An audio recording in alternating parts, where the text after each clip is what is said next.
Merhabalar. Şehirden köye göç Adata çiftliğimize hoş geldiniz.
Zorlu bir 2021 yılını atlattık. 2022 yılına güzel bir şekilde giriş yapıyoruz. Her yıl gerçekleştirdiğimiz ve hedeflediğimiz böyle güzel bir yılbaşı tanıtımı yapmak istiyoruz sizlerle şimdi. Ufak böyle en azından yeni gelenleriniz için de biz kimiz, neler yapmak istiyoruz, hedeflerimiz neler, bugünden ve öncesinden neler yaptık. Çok kısa bir şekilde sizlere bundan bahsetmek istiyoruz. Geçen yıl bugün bu videomuzda bir hedef koymuştuk. 50.000 abone olma hedefi koymuştuk. Allah'a şükür 100.000 aboneye ulaştık. 2022 yılı hedefimiz de tabii ki öncelikle 200.000 aboneye ulaşmak, ardından da en büyük hedefimiz olan 1 milyon abone olmaya doğru böyle emin adımlarla ilerlemek. İnşallah bunu desteklerinizle başaracağız. O yüzden kanalımıza abone olup videomuza beğeni atarsanız bu ailemize, şehirden köye göç, Adata çiftliğimize, bize, hayvanlarımıza destek olmuş olacaksınız. Sizlerle beraber büyük bir aile olacağız. Evet, inşallah. Merhaba öncelikle. Ben kendimi tanıtayım. Benim adım Gizem. İzmirliyim. 35 yaşındayım. Eşimle beraber bu hayatı seçmiş olmaktan çok mutluluk ve gurur duyuyorum. Ben de Kaan. Ben de Ankaralıyım.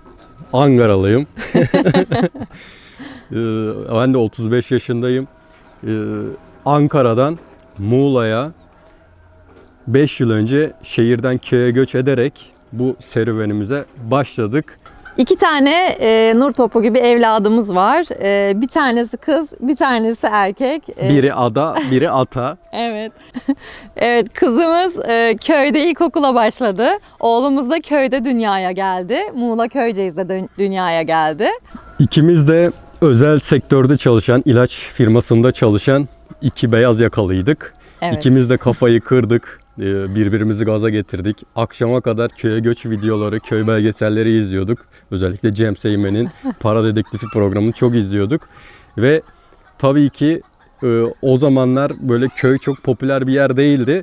Ama bizim amacımız doğal bir yaşamda, böyle temiz bir havada, hayvanlarla özgürce işte çocukların toprakta oynayabileceği bir yaşama geçmekti. Birbirimizi gaza getirdik ve yola çıktık. Ankara'dan Muğla'ya doğru bir yolculuğumuz başladı. Kendimize yer aramaya başladık. Bir yaz boyunca arkada köpeklerimizle beraber yolculuk yaptık, yer aradık, ev aradık, arsa aradık, çadırlarda yattık kalktık. Çok zorlu zamanlardan geçtik. Çok inatlaştık. Biz bu evi bulacağız, biz bu köy hayatında yaşayacağız dedik. Baş koyduk bu yola. Kızımız da ilkokula başlayacaktı o sene çünkü hem de acele etmemiz gerekiyordu. Uzun aramalar sonucunda Köyceğiz'in Akköprü köyünde 15 dönüm bir zeytinlik bulduk ve içerisinde bir ev vardı, prefabrik. Orada ilk zeytinlerimizi toplayarak köy hayatına giriş yaptık. Tavuk aldık ama önce civciv olarak aldık. Sonra onları büyüttük, tavuk oldular. Sonra bir eşek aldık. Eşek sıpası. Eşek sıpası aldık. Sonrasında at aldık. Atı daha sonrasında. Akbaş çoban köpeği yabanımızı o zaman ilk aldık. Ben bir hevesle koyun gütmek istediğim için akbaş köpeği almak istedim ve yaban da hayatımıza oradan katıldı. Şirava şanslı, zaten bizimle yolculuk eden bizim ailemizden bir köpeklerdi. Kiraladığımız evimizde zeytin ağaçlarımız vardı. Zeytinler topladık, zeytinyağı yaptık, zeytin salamuraları yaptık, bunları sattık. Onun dışında incir ağaçları da vardı. İncirleri ben değerlendirdim, onları kuruttum. Onların da satışlarını yaptık. Yani doğal bir hayata güzel bir giriş yaptık. Tabii ki o süreç biraz zorluydu ama her şeye değdi. Çok güzel bir yer bulmuştuk kendimize. Tek dezavantajı Köyceğiz'i 45 dakika uzaktaydı. Yani bir markete gitmek için ciddi bir yol gitmeniz gerekiyordu. Tamam. Tabii ki orada kiracıydık. Kiracı olmanın çok büyük zorluklarını yaşadık. Evet, maalesef. Gizem o sırada hamile kaldı. Ve hamilelik zamanının belki de en böyle heyecan verici zamanlarında maalesef oradan ayrılmak durumunda kaldık. Evet. Öyle bir tatsız durum yaşadık ve yeni bir ev arayışına girdik. Daha sonra ikinci evimizi bulduk. O ikinci evimizde de Ortaca'nın Gökbel köyüydü. Çok güzel manzarası olan, daha böyle nezih diyebileceğimiz bir yerde ama... Ya aslında ben çok istememiştim. İçime sinmemişti ama mecburduk. Çünkü hamileydim. Artık 2 ay sonra doğum yapacaktım. Bir yerimizin olması gerekiyordu. Hani denize düşen yılana sarılırmış misali. O şekilde orayı tutmak zorunda kaldık. Ya manzara insanı büyülüyordu ama gerçekten o sene çok ağır bir sene geçirdik. Çok zordu yani. Gerçekten. Evimiz çok kötüydü, ısıtamadık. İşte çatımız uçacak gibiydi. Yağmur aldı, damımız aktı. Yani anlatacağımız çok hikayeler var. Köpeklerimize sağlam iftiralar atıldı. Bayağı bir şeyle badireler yaşadık. Neyse, orada da iyi kötü çok büyük bir deneyim kazanaraktan Evet. Çandır köyüne, yol aldık. Köyceğiz'in Çandır köyüne çok güzel bir ev bulduk. Hatta 5 dönümün içinde 2 tane ev olan bir yer bulduk. Diğer evimizi de pansiyon olarak, özellikle yurt dışından misafirlerimizi çiftlik turizmi babında kiraya verdik. Evet. Yani kendimize bir gelir kapısı açtık. Biliyorsunuz bu hayata geçerkenki en büyük kafadaki soru işaretlerinden bir tanesi de nasıl geçineceğiz sorusuydu. Bununla ilgili zaten bana çok fazla mesaj geliyor, özellikle hanımlardan. Bizim de en büyük derdimiz, tasamız buydu. Çünkü çocuklarımız vardı, çocuğumuz vardı. İlk başta tek bir çocuğumuz vardı.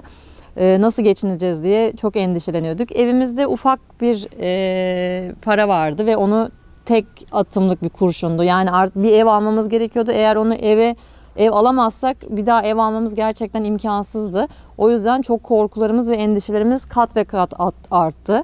Hani elinizde bir para olmasa en azından bir şeyler yaparım diye çabalayabilirsiniz. Ama elinizde ufak bir para varsa ve hani bir şeyler yapmaya çalışıyorsanız onu kaybetmenin korkusu da ekstra bir korku salıyor içinize.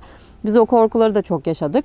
Allah'a şükürler olsun ki çocuklarımızın rızkı, bizim hani birlik, beraberlik ve dayanma gücümüzle, sabrımızla beraber Allah önümüze çok güzel güzellikler çıkardı, güzel evler çıkardı, sonuçlar yarattı. Yani bir sürü şeyler yaşadık, birçok tecrübe kazandık. Kaan da tabii bu anlamda çok stresli zamanlar yaşadı. Evin erkeği olarak hani nasıl geçineceğiz, nasıl geçindireceğim ailemi diye. Tabii ben de bu arada finansal piyasalardan elimizdeki parayı değerlendirmeyi, yatırım yapmaya yöneldim. Allah'a şükür oradan şansımız biraz yaver gitti. Tabii ev almak istiyorduk, köy evimizi almak istiyorduk ve tabii ki korona çıktı. Aynı zamanda işte İzmir'de deprem falan oldu. İnanılmaz ev fiyatları yükselmeye başladı ve biz en büyük galiba stresi o zaman yaşadık. Evet. Gizem'e dedim ki sal beni, ben gideceğim. Ya açıkçası Muğla'da büyük sıkıntılar yaşadık. Tamam, çok güzel, mükemmel bir doğada harika bir 4 sene geçirdik. Tabii zorluklarını şu an bahsetmiyoruz. O sebeple Muğla'dan İzmir'e doğru göçmeyi düşündük. Çünkü Gizem İzmirli, çevresi var, akrabaları var. Hani İzmir'in bir köyünde yerleşelim dedik. Ben Torbalı, Bayındır değil mi? Bu bögelerde geldim. Tire'ye çok gelmedim de buranın köylerini dolaştım ve Bayındır'da çok güzel bir köy evine rastladık. Evet. Burası da zeytinlerin içindeydi. Tam benim hayalimdeki gibi bir yerdi. En azından bir kısım hani böyle şehre, merkeze biraz daha yakın bir yerde çocuklarla alakalı. Çünkü uzak olduğu için birçok endişelerim de oluyordu ister istemez. Ondan dolayı burası bize konum olarak, yer olarak, işte şehir olarak çok uygun bir yer oldu. Tabii çok mutluyduk, havalara uçuyorduk, evimizi aldık. Bir yandan da tabii paramızı oraya bağladık. Bu gene endişelere girdik. Nasıl geçineceğiz, ne yapacağız diye. Ne yapacağız bundan sonra, ev aldık Bir diye. yandan tabii YouTube'da video çekmeye başladık. Aslında biz videoları 1 senedir çekiyoruz. Yani aslında köye göçtüğümüzün 3 yılı Evet. YouTube'da yoktuk. Keşke o zamanları da çekseymişiz. Keşke. Çok güzel anı olarak kalacakmış bize. YouTube'dan da tabii bir işimiz gibi olmaya başladı. Oradan da bize destek, gelir gelmeye başladı. İşte hayvanlarımız çoğaldı. Atımızla eşeğimiz Muğla'da, onları sahiplendirdik. Onları buraya getiremedik maalesef. Burada koyunlarımız, köpeklerimiz, kedilerimiz, aynı zamanda bir tavşanımızla beraber hayatımıza devam etmeye başladık. Bu İzmir'den aldığımız, Bayındır'dan aldığımız köy evimizi tadilat ettirdik. Çok güzel, içimize sinecek bir şekilde güzel bir ustaya evimiz tadilat oldu. Uzun zaman da olsa bir konfora erişmiş olduk. Çünkü 4 senedir gerçekten bir şehir hayatından, yani normal hani iyi bir hayattan köy hayatına geçmek tabii ki kolay değil. Sonuçta ısınmanız gerekiyor. Bununla ilgili soba kurmanız gerekiyor. Yani ben mesela daha önceden çok soba deneyimi olmayan biriydim. İşte her odanın tabii ısı miktarı eşit olmuyor. Çocuklarınızı düşünüyorsunuz. Hani bir anne olarak endişelerim çok fazlaydı. İşte akan tavanlar, tuvaletlerin işte bazılarının hani yani çok kötü durumda olması, banyonun ayrı, tuvaletine, yani alışmadığımız bir ortama geçtik. Hakikaten konfor, yani insan hani gördüğünden geri kalmasın diye bir laf vardır ya, gerçekten de doğru ama Biz isteyerek kaldık ondan. biz isteyerek kaldık. Şöyle düşünüyordum. Evet, evim eski, kötü durumda. Hani eşyalarım çok kötü durumda ama mutluyum, huzurluyum. Çocuklarım yanımda, eşimle beraberim, sağlıklıyız. Çok şükürler olsun. Hep böyle şükrederek yaşadım. Gerçekten bir an olsun hani ne yaptım demedim ama şöyle zamanlarda oldu tabii ki, zor zamanlarımız da oldu elbette, hani ne yaptım dediğim zamanlarım da oldu çocukla alakalı şeylerde. Eşyalarımızın çoğu küf içinde, rutubetten kullanılmaz hale geldi. Ondan dolayı da hep sabrettim, hep daha iyisi olacak, biraz daha sabret diye hep kendimi telkin ettim. Önemli olan huzurlu olmaktı, sağlıklı olmaktı, mutlu olmaktı. Çok şükürler olsun, Allah böyle bir hediye verdi bize. Güzel bir yer nasip etti. Aşkım, sana bir soru sorayım o zaman. Sor. Muğla'dan İzmir'e göç ettiğimiz için pişman mısın? Ya Muğla tabii doğa olarak harika, eşsiz güzellikte. Çok yapılacak alternatif aktiviteler var. Orada atımız, eşeğimiz vardı. Mesela onları özlüyorum açıkçası. Onlarla geçirdiğim vakit, daha büyük bahçe. Evet. Ama kiracı olmak çok zor. Yani özellikle köyde oturup kiracı olmak, hani belli bir geliriniz olmadan yaşamak çok zor. O yönden şu an kendi evimiz, her yaptığımız kendimiz için. Hani harcadığın para seni üzmüyor. Çünkü kendin için, çocukların için yapıyorsun. O anlamda hiç pişman değilim. İzmir'in de köyleri çok güzel. Yani şu an eski videolarımıza insanlar bakarsa buranın yaylaları var. Cevizi, kestanesi, mükemmel ormanları var. Tabii. Burada da gezecek, görecek çok alternatif şeyler var. Yani aslında Muğla'ya benzer yönde tarafları var. Üstelik lokasyon olarak da çok güzel. Yani buradan 1 saatte Kuşadası'na gidiyorsunuz, 1 saatte İzmir'e gidiyorsunuz. Tire kendi başına çok güzel bir yer. Torbalı'nın çok güzel ormanları var. Bozdağ Kayak Merkezi var. Kayak merkezi var. Gidip kayak yapabileceğiniz yer var. Yani hani burada o yönden çok güzel ve gerçekten bence çok iyi bir karar aldık. Ama her zaman hayalimde büyük bir çiftliğe sahip olmak var. Ve Allah yolumuzu açık ederse aslında benim amacım, hedefim tabii ki çok daha büyük bir bahçe almak. Zeytinlik almak istiyoruz ama fiyatlar uçtu. İşte 2022 hedeflerimizden biri zeytinlik, kendi bahçemizin olması. Bu şekilde hedeflerimiz var bakalım. Senin var mı? Hedefin ne? 2022'de istediğin bir şey var mı? Benim de önce tabii ki sağlık, mutluluk, huzur, bolluk, bereket, ailemin huzuru, çocuklarımın iyiliği. Allah can sağlığı versin. En önemli şey bu. Sevdiklerimiz iyi olsun.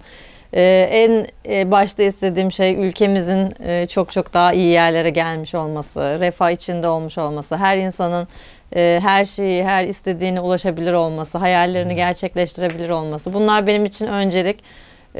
Onun dışında da inşallah tabii ki güzel hayallerim, isteklerim var. Benim de daha büyük bir çiftliğimin olmasını isterim. Bir atım olmasını isterim. Üstünde istediğin zaman binip gezebileceğim bir atım olmasını çok isterim. Onu çünkü çok iyi gerçekleştiremedim. Ata çok ufaktı o zaman. Sürekli ona bakmak zorundaydım. Tam doyamadım açıkçası ata. Sen de öyle oldu aslında. Tabii her şey zamanla olacak. Her şey bir anda olmuyor. Biz 4,5 senedir birçok şeyleri, birçok badireleri atlattık. İsteklerimiz çok şükür oldu ama zamanla oldu. Yavaş yavaş oldu. Peyderpey oldu. Ya bu işin kilit noktası sabır ve azim gerçekten. Evet. Ya mesela şimdi buraya yerleştik. Burada ne iş yapıyoruz? Hadi onu da söyle. Ya Allah, İnanın bir yola çıktığınızda sizin karşınıza fırsatlar veriyor. Mesela burada çok güzel bir aileyle tanıştık. Hadi sen bahset. Evet, biz çok tatlı bir aileyle tanıştık. Onlar bizi YouTube'dan zaten izliyorlarmış. O şekilde de vesile oldu. Geldiler buraya. Onun da hayallerinde varmış. Nevin ve Abdullah abiden bahsediyorum. Daha önceki videoları izleyenler varsa zaten onları az çok belli, hani hatırlarsınız. Kendisi doğal ürünler zaten hani hali hazırda yapan bir insan, pazara giden bir insan. Ben de bizim de bir pazarımız vardı, bir kitlemiz vardı. Neden birlikte bir güç birliği yapmayalım dedik. O da çok istekli, azimli, çalışkan bir insan. Kalbi hani ağzında derler ya, o kadar iyi niyetli bir insan. Ben de öyleyim. İkimiz de güler yüzlüyüz. Ailesiyle de çok iyi anlaştık. Önemli olan iyi niyetli olmak, merhametli olmak, kimsenin arkasından konuşmamak. Biz bunu yakaladığımızı düşünüyorum. Çok şükürler olsun ki. Böyle bir güç birliği yaptık. Ufak ufak doğal ürünler satıyoruz. Yurt dışına, Avustralya'ya kadar ulaştırdık. En azından onların da kesesine biraz bir şeyler giriyor. Bizim de kesemize bir şeyler giriyor. Çok mutlu olduk. Çocuklarımızın ihtiyaçlarını karşılar olduk. Allah gerçekten istediklerinizi gerçekleştiriyor. Eğer gönülden istiyorsanız, iyi niyetliyseniz. Kaan da aynı şekilde, değil mi? Senin de hayallerin gerçekleşti mi? Evet, 77 model bir sepetli Rus motoru aldım. Gerçekten hayalimde vardı yani. Ben çok eskiden beri motor ehliyetimi almıştım ama hiç motor alma şansım olmamıştı. Gerçi at motordan da güzel. Yani o bambaşka bir şey yani. Tabii canım. Motoru aratmayacak bir şey.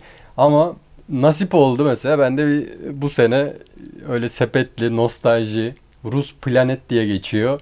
Böyle yanında sepeti olan çok güzel bir motoru hayalimizi gerçekleştirdim. Evet.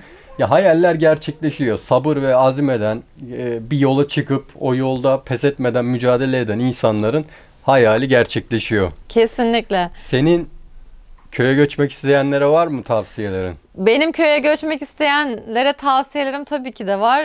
Mesajlar da atanlar oluyor. Ben her zaman onlara destek oluyorum. Çünkü bu zamanlarda, bizim bu hayata gitmek istediğimiz zamanlarda çok böyle aradık biz. Böyle insanlar var mı? Nasıl göç ettiler? Nasıl bu işe başladılar falan diye böyle çok merak ediyordum. Ama hiç kimseden de geri dönüş olmuyordu. İnanın ben herkese geri dönüyorum.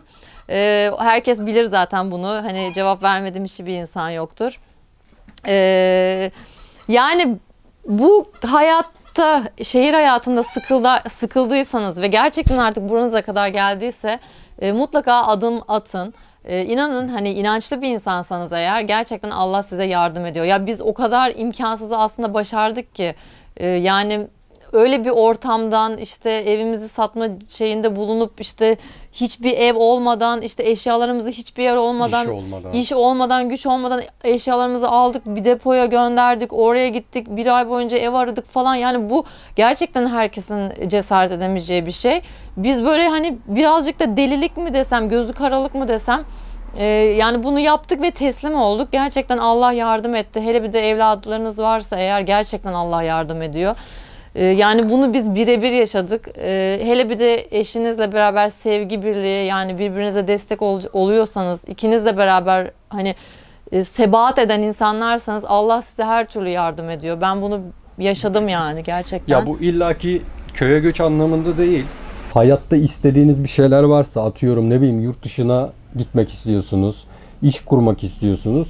Aslında aynı şey, aynı mantık. Tabii. Yani yola çıkmak önemli. Evet. Korkmamak lazım. Yani Çünkü neden yapmadım demek daha büyük bir acı ve insanı kahredici bir şey bence. Kesinlikle. Ne iyi ki yap. Ya biz şu an mesela iyi ki yaptık diyoruz. Başlangıçta ne kadar korkutucuydu. Yani bize Evet ne kadar ya. çok karşı çıktı insanlar. İşte ne yapacaksınız edeceksiniz. Ama şu an herkes baktığında ne kadar Evet, mutlu değil oluyorlar mi? yani gerçekten. O anlamda sizin de eğer kafanızda böyle gerçekleştirmek istediğiniz bir hayaliniz varsa adım atın, araştırmaya başlayın. Yani o adım yapmak gibi bir şey yani öyle söyleyeyim. Yani kaybetmekten korkmayın yani. Evet ya, kaybedecek bir şeyiniz yok ki zaten. Hani neyi kaybedeceksiniz? Yani para kaybedeceksiniz. Hani para değil mi? Yani yani kaybedecek Valla tek şey şöyle odur söyleyeyim, herhalde şu anda. kaybedilecek tek şey zaman. Heh, Zaman aynen. her gün akıp gidiyor. Evet. Ömrümüzden her gün gidiyor. Bir daha geri dönüşü olmayacak. Ya düşünsenize, şimdi geldiniz 70 yaşına. Ben mesela emekliliği bekliyorum. İşte 70 yaşında, işte 65 yaşında emekli oldum. O yaştan sonra zaten yapabilecek ne var ki yani? Hani dünyayı mı gezeceğim? Ne bileyim, işte yeni bir hayata mı başlayacağım? Zaten vücut gücünüz azalmaya başlıyor her geçen gün. Şimdi hazır o delilik varken, o delikanlılık varken, damardan akan bir heyecan varken bence bu hayata gerçekten başlamak gerekiyor. Yani bir şeyler yapmak gerekiyor. Çünkü şehir hayatındayken ne uzuyorsunuz ne kısalıyorsunuz. Hani hiçbir şey yok. Biz öyle yaşıyorduk yani, hiçbir şeyimiz yoktu. Şu an hani her şeyimiz var. Yani manevi anlamda da her şeyimiz var. Doğada yaşıyoruz, hayvanlarımız var. İstediğimiz gibi bir yerlere gidiyoruz, bağırıyoruz, çağırıyoruz. Apartmanda aman gürültü olmasın diye çocukları da sıkıştırmıyoruz. Yani özgürüz. Özgürüz en Yani önemli şey. çocuklarımız koyunun doğum yapma anını seyrederek büyüyorlar. Evet. Yani hayat dersini alıyorlar. Evet. Özellikle ata tamamen köy hayatında dünyaya geldi ve videolarımızı izleyen eski takipçilerimiz bilir. Ata bizim yaptığımız her işi yapıyor. Benimle bahçede çalışıyor, hayvanları besliyor, çapa kazıyor, ağaç buduyor. Eve girince de annesiyle yemek yapıyor, kek yapıyor, tatlı yapıyor. Yani Evet. İnanılmaz bir şey. Şehirde olsanız Yok. o çocuk bunu yapmaz. Yapabileceği bir aktivite yok. Yok. Oyuncakla oynamak ve tablet izlemek dışında. Bizim çocuklar da tablet izliyor ama bakın şu an bahçede kazma kürek oynuyor. Evet. Yani çok güzel bir, ya kendinizi geçin, çocuklar için bence çok güzel bir Kesinlikle. ortam. Yani ben şu an hani Evet. ilk zamanlarda belki ya işte zorluklar evet yaşadım ama iyi ki de yaşamışım. Bugünler içinmiş. Gerçekten çok şükürler olsun. Hani biz artık mesela 4 sene boyunca soba yaktık. Şimdi soba yakmıyoruz. Kaloriferimiz var artık. Evim her daim hani sıcak. Çocuklarım artık üşümüyorlar. Yani hani o yolda çekilecek çile mübahtır. Hani öyle bir laf vardır ya. Güzel olan o çile. Sonu güzel olacaksa her o yolda çekilen çile mübahtır. Bizim de sonumuz güzel olacaksa ben o çileyi çekmeye razıyım. Allah'a da çok şükür yani çektik. Çok şükür. İyi ki de çekmişiz de o kadar zorluklardan geçmişiz ki bu zamanlara geldik. Bunları da bir nebze olsun sizlerle paylaşıyoruz. Sağ olun, siz de çok güzel geri dönüşler alıyorsunuz. Bizi bir aileniz gibi artık görüyorsunuz, biliyorum. Bunlar da bize çok moral oluyor, destek oluyor. Çok iyi insanlar var aranızda. Çok çok güzel kalpli insanlar var. Hepinize buradan çok çok büyük sevgilerimi de gönderiyorum. İyi ki varsınız. Hani sizler diyorsunuz bize iyi ki varsınız ama bence onlar da iyi ki var. Bize çok Yani destek sizler oluyorlar. bizim buralara gelmemizde, yani bu YouTube'u açtığımızdan beri tam pes etme noktamızda bizi ayağa kaldıran, motive veren, yorumlarınızla bize destek olan insanlarsınız. O anlamda gerçekten sizlere sonsuz teşekkür ediyoruz. Çünkü gerçekten tam böyle yılma noktasına geldiğimizde bir yorum geliyor, bir mesaj geliyor. Ya biz tekrardan enerji buluyoruz. Ama o nasıl oluyor biliyor musun? Bana birçok insan işte bir şeyler yollarken, özellikle hanımlardan, mesela geçenlerde Amasya'dan bir işte doğal ürün yapan bir hanım var. O bana işte bize böyle bir kağıt yazmış.